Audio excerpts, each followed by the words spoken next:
네, 오늘은 왜곡된 신앙의 결과라는 제목으로 함께 말씀을 나누도록 하겠습니다. 오늘 본문인 사사기 8장 22절부터 35절 말씀은 이스라엘의 위대한 사사 기드온의 생의 마지막 부분을 다루고 있습니다. 미디안과의 전쟁에서 300명으로 13만 5천 명을 무찌른 엄청난 대승을 거둔 기드온은 순식간에 이스라엘 전체를 함께 아우를 수 있는 그런 엄청난 영향력을 갖게 됩니다. 지금으로 말하면 매일매일 팔로워 숫자가 막 많아져갖고 막 금방 100만 구독 다 달성하고 막 이랬을 것 같아요. 그래서 막 유튜브에서 골드버튼 받고 그런 거 막 자랑하고, 제가 왜 골드버튼을 이야기하면 오늘 본문이 금에 대한 이야기 때문입니다. 사람들이 열광합니다. 새로운 영웅의 등장에 아마 시대를 막론하고 예전이나 지금이나 그 영웅의 탄생에 환호하는 것은 우리 인간의 본성인 것 같습니다. 그리고 사람들은 엄청난 승리감에 도취되어서 기드온을 찾아갑니다. 그리고 기드온에게 왕이 되어줄 것을 요청합니다. 기드온이야말로 진짜 왕이 될 상이 맞았던 것 같습니다. 겉으로 보기에 이 시점은 이스라엘 역사상 가장 평화롭고 영광스러운 순간처럼 보입니다. 주변의 모든 나라들이 이 300명과 13만 5천 명의 싸움을 아마 다 알고 있었을 것입니다. 그리고 저 이스라엘이라는 나라는 도대체 뭐길래 저 강력한 미디안 군대를 무찌를 수 있었을까 궁금하기도 했을 것입니다. 그래서 이렇게 평화로운 시기에 기드온이 살아있을 때만큼은 아무도 이스라엘을 건드리지 못하지 않았을까 싶습니다. 그러나 성경은 바로 이 지점에서부터 기드온과 이스라엘의 신앙이 어떻게 미묘하게 왜곡되기 시작하는지를 날카롭게 지적합니다. 그래서 오늘 말씀의 제목처럼 왜곡된 신앙의 결과, 즉 여러분의 삶 속에 아니면 여러분의 가정 속에 언제부턴가 여러분의 신앙이 균열이 가기 시작했다면 그것이 무엇 때문이었을까를 한번 곰곰이 되짚어 볼 수 있는 그런 시간이 되기를 소망합니다. 나도 처음에는 예수 잘 믿었던 것 같은데, 나 되게 순수하게 예수님 잘 믿었던 것 같은데 왜 지금 돌이켜보니 어느 순간부터 우리의 신앙에, 우리의 가정에 그런 영적인 순간 가운데 균열이 생기기 시작했을까? 분명히 내 손잡고 잘 교회를 가던 우리 일가 친척 형제 부모들이 왜 교회를 나오지 않고 있을까?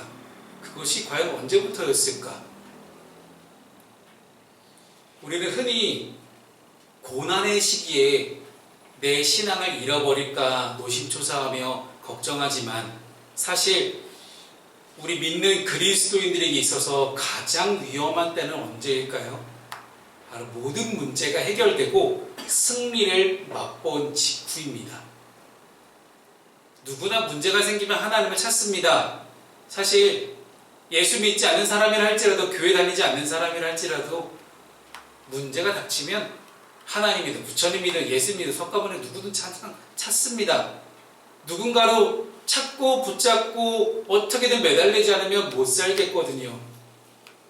그런데 오히려 모든 문제가 해결되고 내가 엄청난 승리를 맛본 이후에 하나님의 은혜로 얻은 결과물, 그 결과물을 마치 자신의 소유인 양, 아니면 내 노력의 결과물인 양, 내 노력의 산물인 양 착각하기 시작하고 하나님께 영광 돌리지 않을 때, 그때 우리의 신앙은 본질을 잃어버리고 왜곡되기 시작합니다.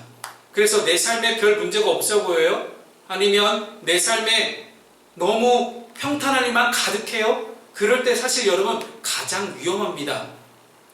한국교회는 80년대, 90년대를 거치면서 세계에서 가장 큰 교회들이 대한민국에 세워지기 시작합니다. 모두가 하나님의 은혜라고 칭송하며 하나님께 영광을 돌리기 시작했지만 어느새 그때부터 수많은 미래학자들은 한국교회의 미래를 경고하기 시작합니다. 부모님 세대까지는 교회를 다닐지 모르나 자녀 세대에 이르러서는 반드시 한국교회는 숫자가 떨어질 것이다. 사실 30년 전에도 이미 수많은 미래학자들이 그것을 예측해 왔는데 지금도 똑같이 저희 목사들이 모이는 세미나에 가면 똑같은 이야기를 합니다. 그런데 아무도 대안을 제시하지 않고 있어요. 아니면 대안을 제시했다 할지라도 그 대안에 대해서 그 누구도 놀라우리만치 관심을 기울여주지 않고 있습니다. 여전히 대형교회들은 자신의 세를 과시하며 여전히 교회 성장주의에 목말라서 더 큰 교회, 더 많은 성도들을 한 곳으로 모이게끔 하려는 노력을 게을리하지 않고 있습니다. 하나의 사례로 우리 동산교회를 이제 심호하시다가 은퇴하신 우리 김인종 목사님은 이제 본인의 은퇴 말년에 교회 촬영을 하지 않겠다라고 선포하셨습니다. 오히려 각 지역 동네만에 있는 교회를 한번 살려봅시다. 그렇게 이야기를 했지만 담임자가 바뀐 후에 어느 순간부터 또다시 교회 차량행이 시작되기 시작했습니다. 그리고 수많은 사람들을 교회 차에 태워서 또다시 계속해서 본당으로 이송하고 있는 그런 일들이 날마다 벌어지고 있습니다. 제가 비단 한 교회를 비판하기 위해서 이렇게 말씀드리는 것은 아닙니다. 우리와 가장 가까운 교회를 예로 들었지만 전국에서 이미 그런 일들은 날마다 매주일마다 벌어지고 있다는 것입니다. 한국교회는 초심을 잃었다라고 많이들 이야기합니다. 그런데 여러분, 한국교회가 다시 초심을 회복하고 이전의 영광을 회복하기 위해서 뭐부터 해야 될까요? 교회가 바뀌어야 될까요? 맞습니다. 교회가 바뀌어야 되는 건 맞습니다. 그런데 누가 교회입니까? 내가 교회입니다. 내가 바뀌어지고 내 안에 있는 왜곡된 신앙을 모습을 다시 한번 점검해보고 내가 바르게 다시 돌아설 때, 내가 교회임으로 내가 돌아설 때 한국교회는 반드시 다시 자정작용을 거쳐서 돌아올 수 있게 됩니다. 사랑하는 여러분, 오늘 말씀을 통해 우리가 다시 한번 왜곡된 신앙에서 돌이켜서 참된 성결의 삶, 거룩한 삶을 어떻게 살 수 있을지, 그리고 이 왜곡된 신앙이 우리 공동체와 우리 후대에 어떤 치명적인 결과를 초래하는지를 살펴보면서 우리가 지금 오늘 3월 22일에 다시 한번 돌이킬 수 있는 그러한 포인트가 될 수 있기를 소망합니다. 첫 번째는 겸손의 가면 뒤에 숨은 인간의 탐욕의 모습을 보겠습니다. 본문의 23절 말씀을 함께 읽습니다. 다 같이 시작. 기드온이 그들에게 이르되 내가 너희를 다스리지 아니하겠고 나의 아들도 너희를 다스리지 아니할 것이요 여호와께서 너희를 다스리시리라 하리라. 아멘. 이스라엘 사람들이 기드온에게 찾아옵니다. 구국의 영웅이죠. 나라를 구한 영웅이에요.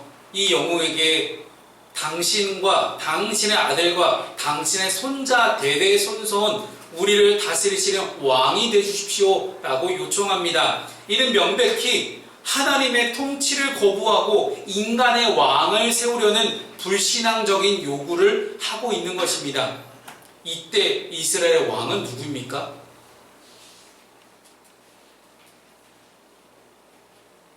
여러분, 이때 이스라엘 왕은 누구였습니까?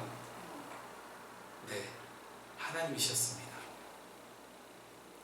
다른 모든 나라들이 왕정 제도를 도입할 때 이스라엘만큼 왕정 제도를 도입하지 않습니다. 왕이 필요 없었기 때문이에요. 왜요? 하나님이 왕이 되셔서 이스라엘을 다스리고 계셨고 하나님의 모든 뜻은 대제사장을 통해서 계속해서 이스라엘 백성들에게 공급되고 있었기 때문입니다. 그렇기 때문에 왕이 되어달라는 요구는요, 굉장히 불신앙적이고 하나님을 무시하는 그런 태도였습니다.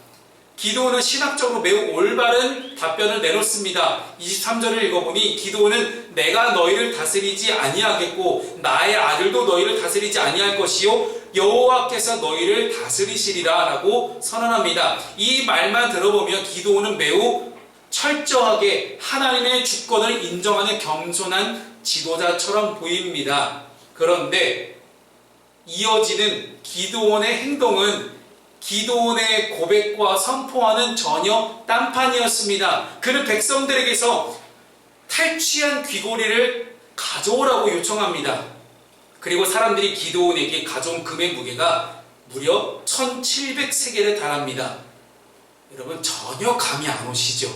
그래서 제가 오늘날 금의 환산법으로 친절하게 계산을 해봤습니다. 오늘날의 무게로 환산하면 1700세겔은 20kg 정도 되는 엄청난 양입니다. 금만 순수하게 20kg이에요. 20kg이 뭐가 많지? 우리 안사이가 치는 무게에 비하면 얼마 되지도 않는 무게의 양이에요. 그렇죠?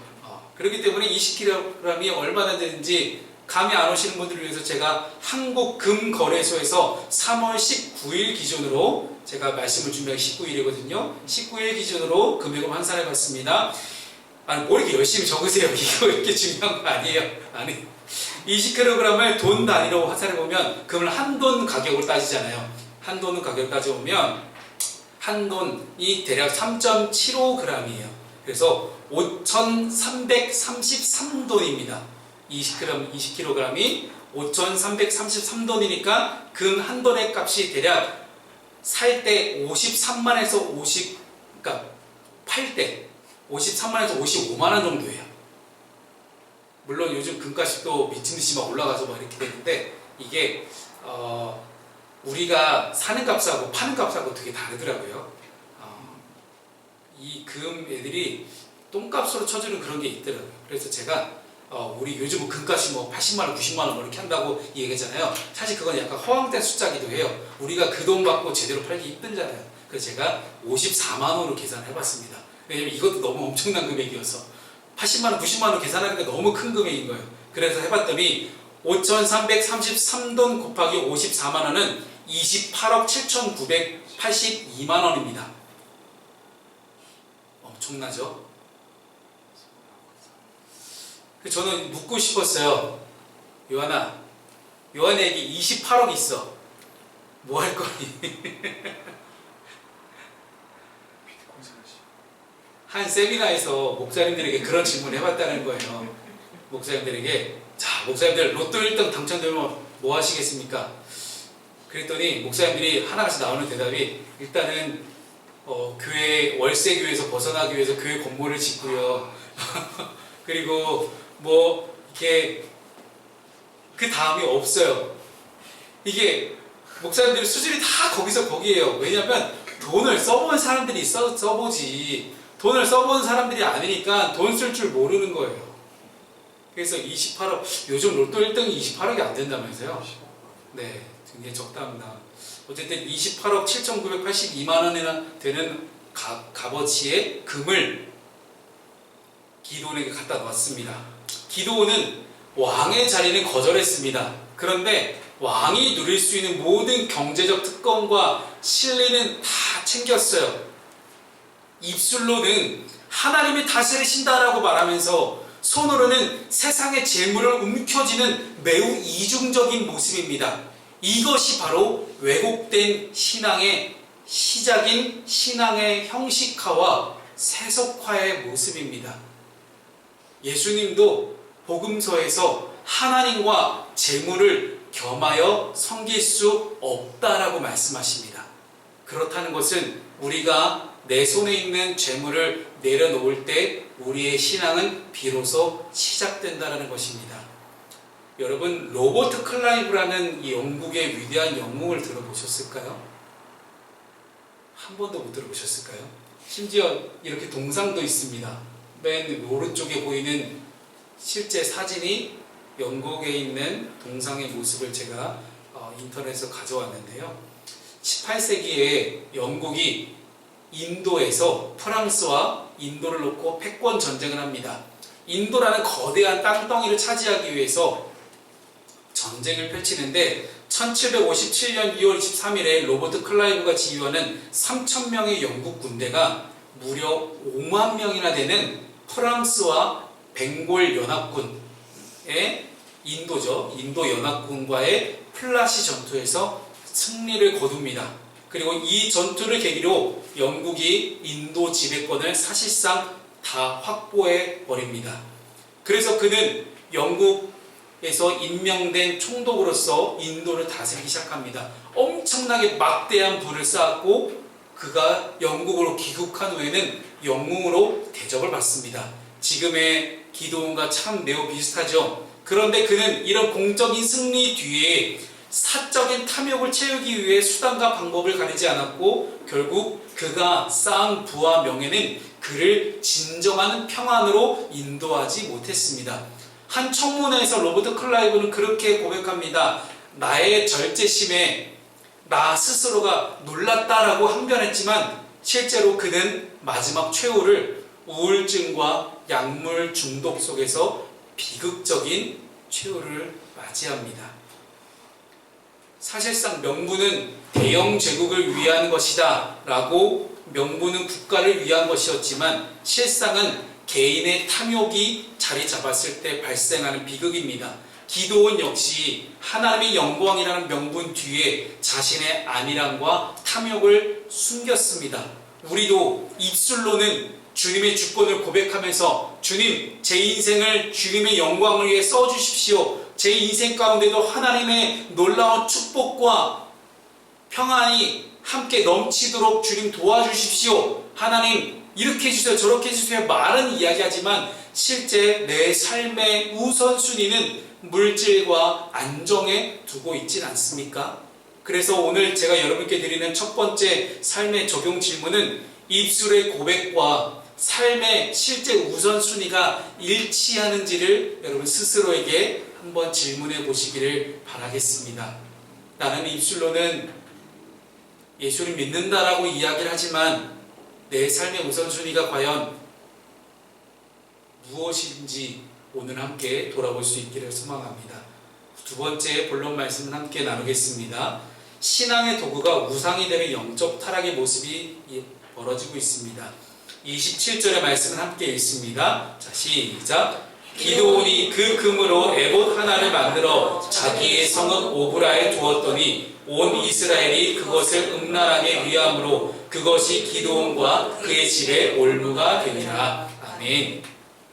기드온은 백성들에게 받은 금으로 에봇이라는 것을 만듭니다. 에봇은 당시 이스라엘의 대제사장이 입던 조끼 같은 그런 옷이었습니다.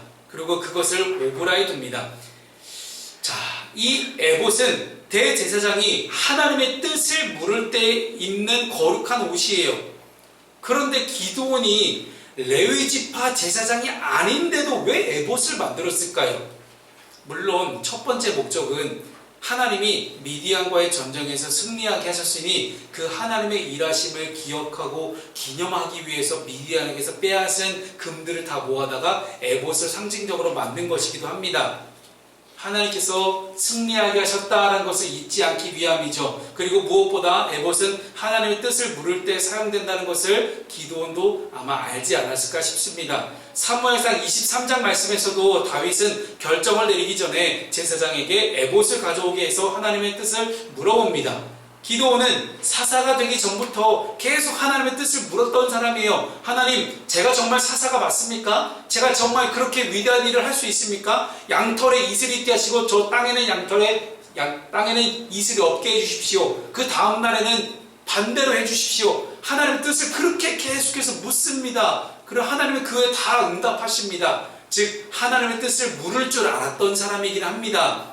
그래서 스스로 왕이 되지는 않았지만 하나님께서 세우신 사사답게 하나님의 뜻을 계속 묻기 위해서 에봇을 만들지 않았을까라고 추측해 볼 수는 있습니다. 그런데 오늘 말씀은 하나님의 뜻을 묻기 위한 그 에봇이 기드온과 그의 집에 올무, 걸려 넘어지게 하는 그런 뭔가가 되었다라고 이야기합니다. 왜 그랬을까요? 첫 번째는 비록 기드온이 좋은 뜻으로 에봇을 제작했지만 기드온이 에봇을 제작하는 것은 애초에 하나님의 말씀을 어긴 것입니다. 대제사장이 입는 이 에봇은 모세처럼 하나님의 명을 받은 사람에 의해서만 만들어졌습니다. 또한 그 에봇은 늘 대제사장과 함께 있어야 했습니다. 다윗이 하나님의 뜻을 물을 때마다 대제사장에게 에봇을 가져오라고 했던 것을 봐도 알 수 있는 부분이에요. 자기의 성읍 오브라에 둘 것이 아니라 하나님이 그 당시 하나님의 사람을 세우셔서 하나님이 직접 다스리시던 실로라는 곳에 두어야 되는 것이 사실 마땅합니다. 기드온은 에봇을 만들어서도 안 되고 그것을 자기의 집에 보관해서도 안 되는 사람이었습니다. 아무리 좋은 뜻이었다 할지라도 그것은 자기 뜻이지 하나님의 뜻이 아니었던 것입니다. 자기 뜻대로 그것을 만들어 보관하기 때문에 화를 자초했다고 볼 수도 있어요. 여러분, 이것이 왜 위험하냐면 이후에도 나중에 하나님의 언약궤를 블레셋에게 빼앗겼다가 다시 가져오는 과정 속에서 다윗이 하나님의 언약궤를 수레에다가, 새로운 수레에다가, 진짜 요즘 말하면 최고의 스포츠카에다가, 좋은 트럭에다가 하나님의 언약궤를 실어서 보관합니다. 이동합니다. 그런데 웃사라는 사람이 덜컹해서 그 수레가 무너져서 언약궤가 떨어질까 싶어서 그 언약궤에 손을 댑니다. 그 즉시 하나님께서 웃사를 터져 죽이십니다. 피가 사방에 튀었겠죠. 그 사건을 베레스 웃사 사건이라고 이야기를 해요. 왜, 뭐가 문제였을까요? 언약궤 떨어지니까 이거 떨어지면 안 되라고 잘 받쳐준 웃사가 문제였을까요? 아니에요. 다윗의 문제예요. 왜 다윗의 문제일까요? 언약궤는 고핫자손, 레이지파의 고핫자손을 반드시 어깨에 메고 이동해야 됩니다. 이게 하나님의 방법이고 명령이에요. 그런데 다윗은 그것보다 자기의 머릿속의 생각으로 이거 어깨에 움직이는 것보다는 내가 하나님의 언약궤를 내가 더 잘 모실 거야. 나의 방법, 좋은 수레에 여러분 잘 모셔라 라고 했던 것입니다. 아무리 뜻이 좋아도 하나님의 방법대로, 하나님의 명령대로 하지 않는 것이 화를 자초하게 됩니다. 여러분, 그래서 가끔 보면 하나님 믿기만 하면 되지 왜 교회까지 다녀야 되냐고 이야기하시는 분들 간혹 계세요. 나 집에서 혼자 예수 잘 믿으면 되는 거 아니냐. 여러분, 옳지 않습니다. 하나님의 예수 믿는 방식은 교회 공동체를 통해서 믿게 하는 방식이었고, 예배, 친교, 교육, 봉사, 선교라는 이 5가지 하나님의 명령을 실천하기 위해서 모인 공동체가 바로 교회입니다. 그래서 반드시 교회를 통해서 무언가를 하게끔 해야 된다는 거예요. 제가 얼마 전에 다른 교회, 다른 청년과 함께 대화를 할 시간이 있었는데 그 청년이 그런 이야기를 해요. 11조 하느냐라고 물어봤더니 목사님, 저는 11조 안 합니다.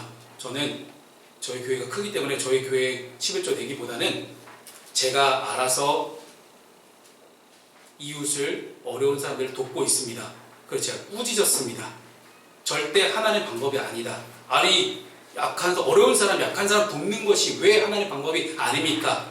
그건 하나님의 뜻이 맞다. 어렵고 가난하고 소외된 어려운 이웃들을 돕는 것은 맞지만 그것을 너의 힘으로 너가 하는 것이 아니라 하나님의 주님의 몸된 교회 공동체에서 통해서 하는 것이 맞다. 만약에 너가 누군가를 돕고 싶다면 교회 11조 헌금 아니면 구제 헌금을 내서 그걸 통해서 교회를 통해서 뭔가 하게끔 하는 것이 맞다라고 저는 성경적인 방법을 가르쳤습니다. 그것이 맞아요. 아무리 내 뜻이 좋아도 성경의 가르침을 위배하면서까지 내 마음대로 선택하고 판단하고 내리는 것은 절대 옳지 않습니다. 여러분, 내가 내 뜻대로 판단하고 뭔가를 선택하고 결정하기 시작하면 그때부터 우리는 왜곡된 신앙의 길을 걸어갈 수밖에 없습니다. 목사님, 그거 하나 가지고 뭘 이렇게까지 하십니까? 아니에요. 여러분, 하나가 타협되기 시작하면 또 다른 하나를 타협하기 시작합니다. 그 하나가 또 무너지면 또 다른 타협을 하기 시작합니다. 계속해서 우리는 이것이 잘못된 길인지도 모르고 계속해서 가기 시작한다는 거예요. 그래서 내가 교회를 통해서 하지 않고 내 힘대로 하는 것이 왜 위험할까요? 여러분, 내가 영광 받으려고 합니다. 하나님께서 영광 받으시는 것이 아니라 내가 내 힘으로, 내가 내 뜻대로, 내 생각으로, 내 재물로 뭔가를 했기 때문에 내가 영광 받고 싶어하는 그런 인간의 본성적인 욕심이 계속해서 작용하게 됩니다. 안 그럴 것 같다고요? 여러분, 물론 그렇지 않은 정말 천사 같은 분들이 이 자리에 계신 줄 믿습니다. 그럼에도 불구하고 사단은 계속해서 우리의 마음을 공격합니다. 자꾸 아쉽게 만들고요. 자꾸 속상하게 만들고, 그것이 너무 위험하기 때문이에요.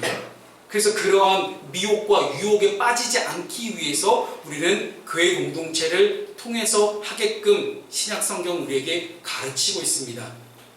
두 번째는 이 기드온이 에봇을 만들지 말아야 됐던 이유. 두 번째는요, 이 기드온이 이스라엘 백성들을 몰라도 너무 몰랐어요.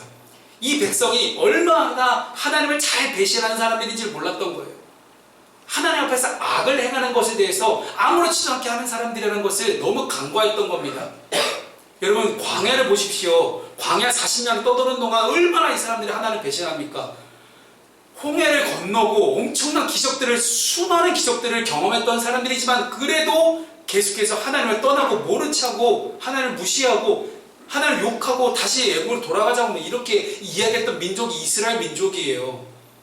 그런데 그들이 기드온이 만든 황금빛 에봇을 보고 기드온의 말처럼 하나님께만 영광 돌려야 돼 라고 생각하고 이해하고 하나님만을 섬긴다? 과연 이게 가능했을까요? 기드온의 너무 과도한 기대였을지도 모릅니다. 기드온은 하나님만이 유일한 통치자시니 에봇을 만들어서 하나님을 섬기는 자신의 마음을 표현하려 했을지도 모릅니다. 그러나 백성들이 기드온의 그러한 뜻을 외면합니다. 에봇을 향해 마치 무당에게 길흉을 묻듯이 우상처럼 섬기고 말았던 것입니다. 보이지 않는 하나님보다 보이는 에봇에 더 집중하기 시작합니다. 그것을 만든 기드온과 에봇을 보관한 그의 집에 올무가 된 것이 맞습니다. 하나님을 예배하기 위해 만든 도구가 어느덧 하나님을 대신하는 우상이 되어버렸습니다. 왜곡된 신앙은 하나님 자체보다 하나님 주신 복이나 하나님을 섬기기 위한 수단에 더 집중하게 만듭니다.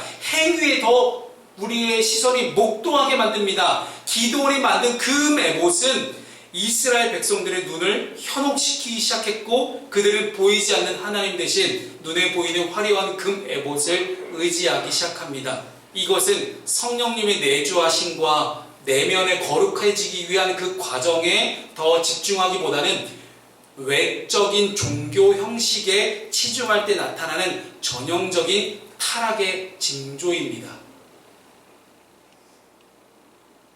기드온 때만 그랬을까요? 여러분, 과거에 벤구리 사건이 있었습니다. 민수기 21장에서 이스라엘 백성들이 하나님을 계속 불평합니다. 하나님께 계속 불평하니까 하나님이 불뱀을 보내십니다. 그 불뱀에 물린 자들이 죽어가기 시작해요. 전염병처럼 엄청나게 빨리 죽어가기 시작합니다. 그랬더니 사람들이 또 모세에게 찾아와서 못 살겠습니다. 모세님 살려주십시오. 하나님께 제발 대신 기도해 주십시오 라고 간청합니다. 그랬더니 하나님이 모세에게 뭐라고 말씀하시니까 구리죠. 구리로 뱀을 만들어서 장대에 매달아서 달아라. 그것을 본 자마다 살 수 있을 것이다. 불뱀에 물려 죽는 건 너무 지극히 자연적인 일 같은데 노뱀을 보는 자가 살아나는 건 너무 비과학적이고 비현실적인 것이었어요. 근데 그 비현실적인 방법으로 수많은 사람들이 다 죽음에서 생명으로 옮겨지기 시작합니다. 그리고 이 사건의 십자가에 달린 예수 그리스도를 예표합니다. 그런데 문제는 이 시간이 흘러서 이 느우수단이 계속해서 남아있었어요. 지금 기드온 이야기 하잖아요. 이때도 이 느우수단은 계속 존재하고 있었습니다. 시간이 너무 많이 흘러서 히스기야 왕 시대까지 갑니다. 이스라엘이 나이 솔로 다 지나서 남북쪽으로 다 갈라졌을 때 남유다의 히스기야 왕이 봤더니 어느새 이스라엘 사람들이 이 구리로 만든 노뱀 느우수단의 이름이 히브리어로 놋조각이라는 뜻이거든요. 놋조각. 이 놋조각을 하나님처럼 우상으로 숭배하고 있는 거예요. 히스기야 왕의 종교 개혁을 통해 이 느우수단을 없애버립니다.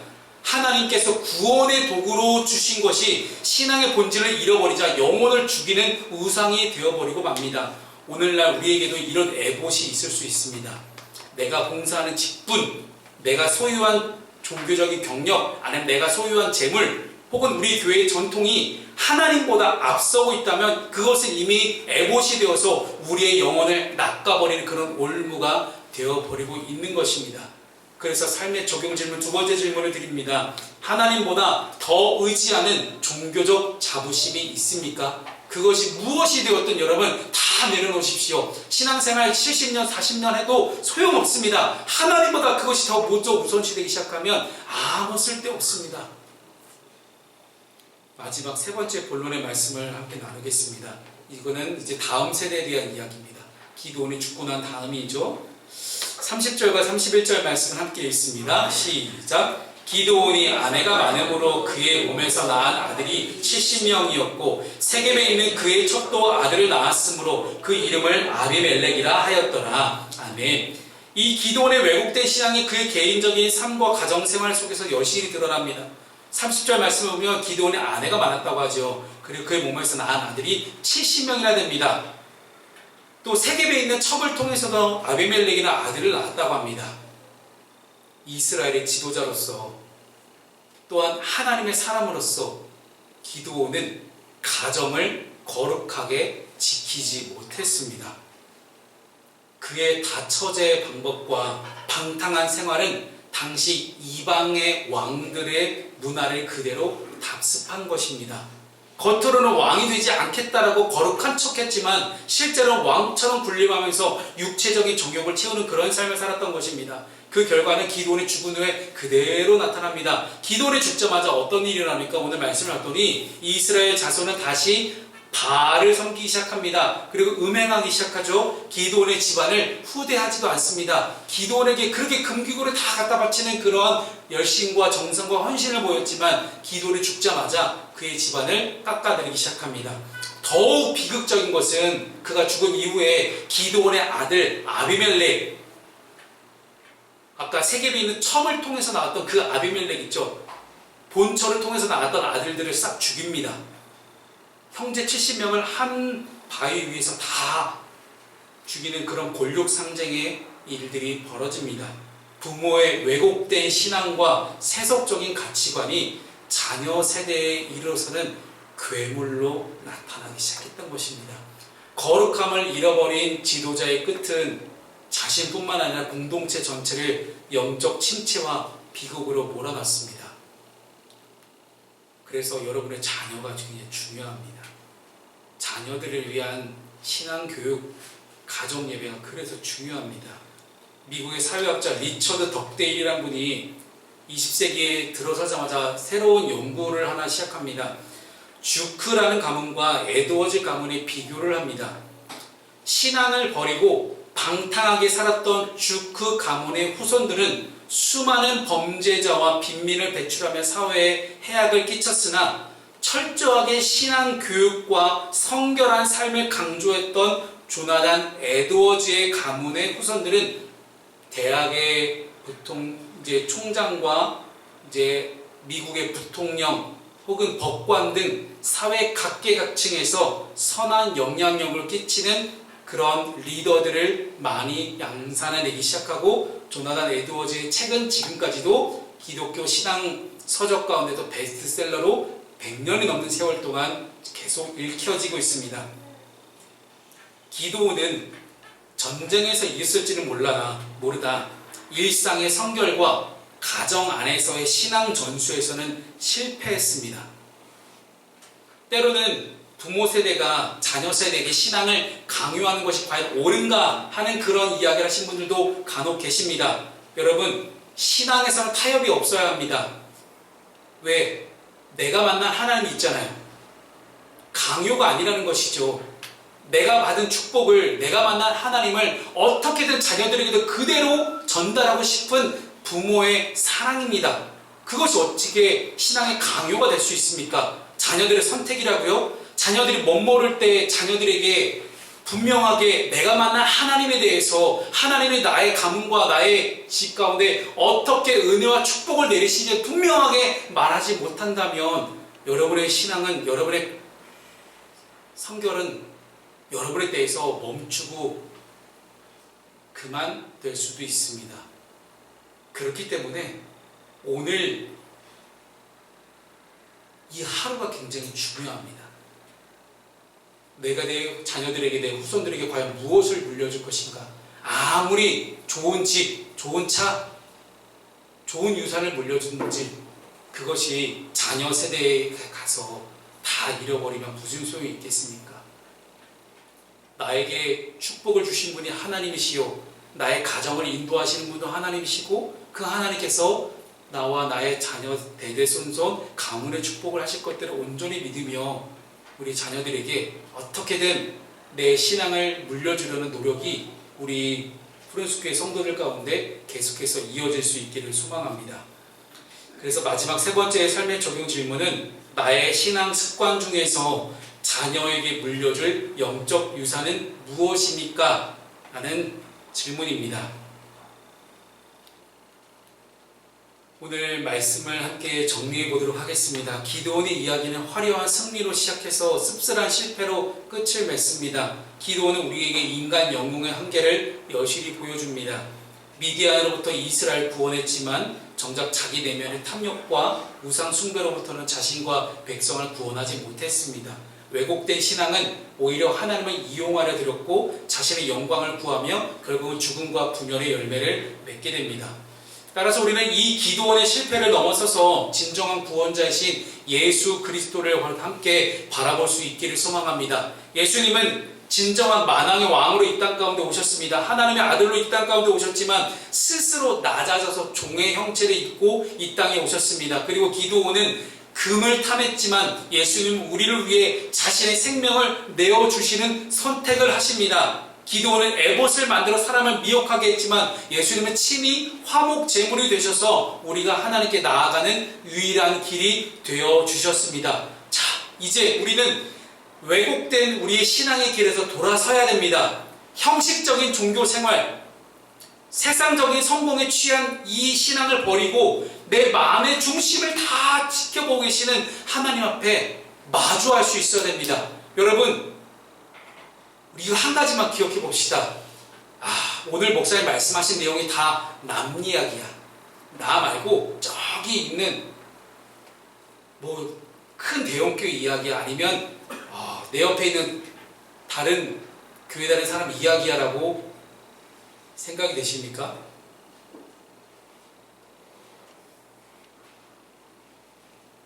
하나님 앞에 솔직하게 1대1로 하나님과만 단둘이 마주 앉아 있다고 한번 상상을 한번 해보시기 바랍니다. 내 앞에 아무도 없고 하나님만 계시다.